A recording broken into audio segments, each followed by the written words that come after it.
گنجائش نہیں ہے، سنت ہے سر مرد کے لیے کھڑے ہو کے پیشاب کرنا. کھڑے ہو کے پیشاب کرنا نہ صرف جائز ہے بلکہ سنت مبارکہ ہے. گنجائش نہیں ہے، سنت ہے سر مرد کے لیے کھڑے ہو کے پیشاب کرنا. ناظرین آپ سن رہے تھے کہ کھڑے ہو کر پیشاب کرنا مردوں کے لیے سنت ہے. اللہ اکبر. ہماری کسی سے کوئی ذاتی دشمنی نہیں ہے اور نہ ہی ہم کسی کو جو ہے وہ ذاتی طور پر جو ہے وہ نشانہ بناتے ہیں. ہمارا مقصد یہ ہے قرآن اور حدیث کے ساتھ تمسخر نہ کیا جائے، قرآن اور حدیث کے ساتھ مذاق نہ اڑایا جائے. یہ یقیناً قرآن اور حدیث کے ساتھ مذاق ہے کہ اب وہ لوگ کھڑے ہو کر گفتگو کرتے ہیں کہ جن کو حدیث اور رسول حدیث کے متعلق یا فہم حدیث کے متعلق ذرا برابر بھی علم نہیں ہے. آپ یقین جانیے مرد کے لیے لفظ جو اس بھائی نے استعمال کیے وہ کہہ رہا ہے کہ جی مرد کے لیے سنت ہے جو ہے کھڑے ہو کر پیشاب کرنا. میں وہ ساری حدیث بھی دکھاؤں گا، اس کی کلپ بھی سناؤں گا اور آگے چل کے ہم اس پہ تفصیلی بات بھی کریں گے. ویسے یہ موضوع یہ ہے کہ اس پر اگر میں باب الافتاء کے اعتبار سے بات کروں تو بہت طویل ہو جائے گی. فقط روایات تک ہی محدود جو اس کو سمجھ آئے، کیونکہ اگر اس میں گہرائی تک جائیں گے تو اس کو سمجھ آنی کچھ نہیں ہے. اگر وہ یہ ہماری یہ ویڈیوز تک پہنچے تو وہ ضرور جو ہے سنے گا اور سمجھ آئے گی اسے کہ وہ کیا کہہ رہا ہے. حضور کا جو عمل ہوتا ہے وہ فقط مردوں کے لیے نہیں عورتوں کے لیے بھی سنت ہوتا ہے. پھر چاہیے تو یہ تھا کہ اور اگر مرد کے لیے سنت ہے پیشاب کرنا پھر وہ سنت عورتوں کے لیے بھی سیم ہونی چاہیے نا. وہ کہہ رہا ہے نہیں عورتوں کے لیے نہیں صرف مرد کے لیے سنت ہے. کیوں بھائی؟ پہلی بات یہ اصولاً ہی غلط ہے کہ جو سنت ہوتی ہے اس پہ حسنا اور سنت رسول جو ہے وہ دونوں کے لیے ایک جیسی ہے، مردوں کے لیے بھی اور عورتوں کے لیے بھی. اور دوسری بات جو اس نے کہی کہ وہ روایت پیش کی کہ حضور اکرم صلی اللہ علیہ وسلم نے آئے اور کھڑے ہو کر پیشاب کیا. روایت موجود ہے لیکن وہ پوری زندگی میں ایک ہی وہ روایت اس کو ملی حضور کی جس میں حضور نے کھڑے ہو کر پیشاب کیا اور وہاں پر کوئی گندگی کا ڈھیر تھا. ساتھ میں جو ہے نا عذر ہی بتایا گیا ہے اور عذر کی بنا پر حضور نے کھڑے ہو کر وہ پیشاب کیا. لیکن اس کے علاوہ حضور کی پوری زندگی میں حضور کی جو سنت متواترہ ہے وہ ایک ہی ہے کہ حضور بیٹھ کر پیشاب کرتے تھے اور اس کی تعلیم دیتے رہے حضور. اور وہ حضور کی حضور کا عمل فقط اس لیے تھا کہ وہ ہمارے لیے جواز رہے کہ عذر میں اور کہیں ایسا کوئی وجہ ہو مجبوری ہو تو اس کے اندر ہم کھڑے ہو کر پیشاب بھی کریں تو ہمیں کوئی سنت کی مخالفت نہ ہو. صرف جواز کے لیے حضور نے ایک دفعہ وہ عمل کر کے ہمیں دکھا دیا کہ مجبوری کے تحت آپ کر سکتے ہو، وگرنہ ایسے نہیں کہ جہاں جیسے کہ مرزا صاحب کہہ رہے تھے جی پتھر سخت ہو سامنے تو کھڑے ہو کر کرنا چاہیے. ویسے جو لیٹرینیں عام ہوتی ہیں نارملی، میں ویسے اس طرح جیسا مرزا صاحب اپنی منطق یوز کر رہے تھے نا اس طرح کی منطقیں میں یوز کروں تو میرے خیال میں یہ معاملہ بہت آگے چلا جائے. لیکن یہ جہالیت کی نشانی ہے کہ اس طرح کی منطقیں یوز کرنا جیسے کہ مرزا صاحب کر رہے تھے کہ جناب آگے سخت جگہ ہو تو جتنی لیٹرینیں بنی ہوئی ہیں وہ آلریڈی ہوتی سخت ہے تو جتنی بھی ان کی لیٹرینیں بنی ہوئی ہیں وہ تو کھڑے ہو کر پیشاب کریں پھر.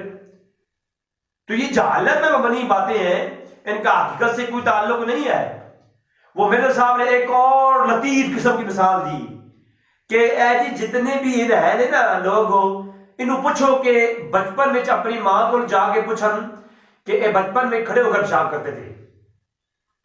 میں آپ کو پاگل یہ کیسی بات کر رہے تھے؟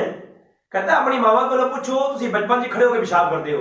میں آقا بے وقوف اس کا الزامی جواب مجھے بڑا اچھے طریقے سے آتا ہے لیکن میں اس طرح کا دینا نہیں چاہتا کیونکہ تہذیب ہمارے استاد ہیں نا، ہمارے بڑے ہیں، ہمیں بڑوں نے سکھایا ہے تہذیب میں رہ کے بات کرنا، وگرنہ اسی انداز میں بات کرنی آتی ہے لیکن اس کا کوئی استاد نہیں ہے، اس کا کوئی بڑا نہیں ہے اس کو سمجھانے والا، اس لیے تو وہی بکواس کرتا ہے.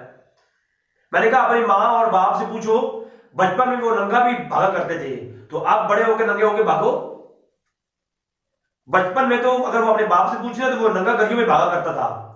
تو اب میں کہوں میرے صاحب آپ کے باپ تو بچپن میں ننگا بھاگا کرتا تھے، ننگے جیسا پوری گلیوں میں دوڑ لگایا کرتے تھے تمہارے باپ. تو اب اپنے باپ کی ذرا اس عمل پر عمل کرو اور ابھی جو ہے نا ننگے ہو. نہیں یہ تو پھکی ہے. میں نے کہا اب پھکی پہ ہوئی نا آزما آئے ہوا. تو ایسے بھونگیاں نہیں مارے، قرآن اور حدیث کو سمجھنے کی کوشش کریں. حالانکہ آپ دیکھیں جامع الترمذی کے اندر پورا باب اور محدثین نے اپنی کتابوں میں پورے باب قائم کیے کہ کھڑے ہو کر پیشاب کرنے کی ممانعت میں، کھڑے ہو کر پیشاب نہیں کرنا چاہیے، اس پر باب قائم کیے محدثین نے. اور آپ جامع الترمذی میں یہ پورا باب دیکھیں اور نیچے جو ہے آپ حدیث سنیں ذرا. اما عائشہ صدیقہ کی حدیث اس نے خود پیش کی ہے. یہ بندہ خود اس اپنے لیکچر میں کھڑے ہو کر پیشاب کرنے کے جواز کی دلیلوں پر جو لیکچر پیش کیا، اس نے اس کے اندر یہ سکین لگا کے جلدی سے ہٹا دیا کوئی پڑھ نہ لے. اور کتنا بڑا خائن ہے یہ، اور مذہبی خائن ہے یہ. میں تو یہ کہتا ہوں وہ مذہبی ہجڑا نہیں ہوتا بندہ، یہ مذہبی ہجڑا ہے جو کہ چوریاں کرتا ہے دین میں. اور حدیث کیا دکھا رہا ہے، اور پوری پڑھ اس لیے نہیں رہا کہ پوری پڑھے گا تو اپنا جو ہے وہ معاملہ چاک ہو جائے گا، جو اسے ڈھونگ رچا رکھا ہے نا وہ چاک ہو جائے گا. جامعہ ترمذی میں ایک حدیث ہے کہ نبی صلی اللہ علیہ وآلہ وسلم کھڑے ہو کر پیشاب کرنے سے منع فرماتے تھے. لہذا پوری روایت کیا ہے، مسند ابن ابی شیبہ میں روایت موجود ہے. اس کے علاوہ جامعہ ترمذی کے اندر جو باب قائم کیا کھڑے ہو کر پیشاب کرنے کی ممانعت میں، اس کے اندر یہ روایت موجود ہے. اما عائشہ صدیقہ فرماتی ہیں جس کسی نے یہ کہا کہ حضور نے کھڑے ہو کر پیشاب کیا، اس نے حضور پر جھوٹ باندھا. میں نے کہا وہ ایک روایت ہے کہ جس نے یہ کہا حضور نے اللہ کو دیکھا معراج میں، اور جس نے یہ کہا کہ اما عائشہ فرماتی ہیں جس نے یہ کہا کہ حضور غیب جانتے ہیں، اس نے حضور پر بہتان باندھا. تو میں نے کہا وہ روایت تو جہاد رہتی ہے، یہ بھی پڑھو نا. پھر اما عائشہ فرماتی ہیں کہ جس نے بھی یہ کہا کہ حضور نے کھڑے ہو کر پیشاب کیا، اس نے حضور پر بہتان باندھا. کھڑے ہو کے پیشاب کرنا نہ صرف جائز ہے بلکہ سنت مبارکہ ہے. حضور ہمیشہ پیشاب کرتے تھے مگر بیٹھ کر. یہ روایت کے لفظ آپ کے سامنے اسکرین پر نظر آ رہے ہیں، سن لو، دیکھ لو. تو اس روایت کو کتنا شور کرنے پڑا، ذرا یہ سنیے. جامعہ ترمذی میں ایک حدیث ہے کہ نبی صلی اللہ علیہ وآلہ وسلم کھڑے ہو کر پیشاب کرنے سے منع فرماتے تھے. تو شارٹ کٹ میں جو ہے ایسی روایت جو اپنے مخالف جاریوں کو خیانت کر کے پڑھتے ہیں جناب، اللہ کی لعنت ہے جھوٹوں پر. اور مسند ابن شیبہ کے اندر ایک اور روایت موجود، اور یہ آپ کے سامنے جو سکین میرے سامنے لگایا تھا وہ میں نے ادھر سے کاٹ کے یہاں لگا رہا ہوں، وہ دیکھ رہے ہیں. اسی میں یہ روایت ہے عائشہ والی، اور اسی کی آخر میں زبیر احمد زئی کی تخریج ہے یہ مشکوٰۃ شریف کے اندر.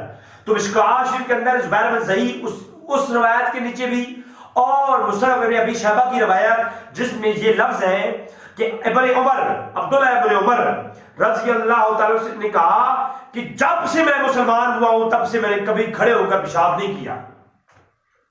اور مسند ابن ابی شیبہ کے اندر روایت موجود ہے، جامع الترمذی کے اندر موجود ہے صحیح سند کے ساتھ. زبیر احمد زئی نے مسند ابن ابی شیبہ کی اس روایت کو صحیح کہا ہے. یہ جو بابا ہے نا مرزا کا، آئنسٹائن ہے جو اس کا جو کہتا ہے یہ میرا آئنسٹائن ہے، تو زبیر احمد زئی نے اس روایت کو صحیح قرار دیا کہ عبداللہ بن عمر نے کہا کہ میں نے جب سے اسلام قبول کیا تب سے میں نے کھڑے ہو کر پیشاب نہیں کیا. اور اگلی بات عبداللہ ابن مسعود سے کہ عبداللہ بن مسعود فرماتے ہیں جو بھی کھڑے ہو کے پیشاب کرے اس نے ظلم کیا، جو کھڑا ہو کے پیشاب کرتا ہے وہ ظلم کرتا ہے. لہذا ان روایات کا کی کوئی بھی اصل نہیں ہے. لہذا کھڑے ہو کر پیشاب کرنے کی جو دلیلیں ہیں وہ عذر کی بنا پر مجبوری میں جواز کے طور پر حضور نے ایک دفعہ کیا، اس کے علاوہ حضور کی کوئی یہ سنت نہیں ہے. حضور کی سنت ایک ہی ہے، بیٹھ کر پیشاب کرنا حضور کی سنت متواترہ ہے. لہٰذا اس ٹاپک پر انشاءاللہ طویل گفتگو ہو سکتی ہے ہر لحاظ سے، لیکن میں نے فقط اس کے فہم کے مطابق اتنا ہی جواب جو ہے دینا مناسب سمجھا.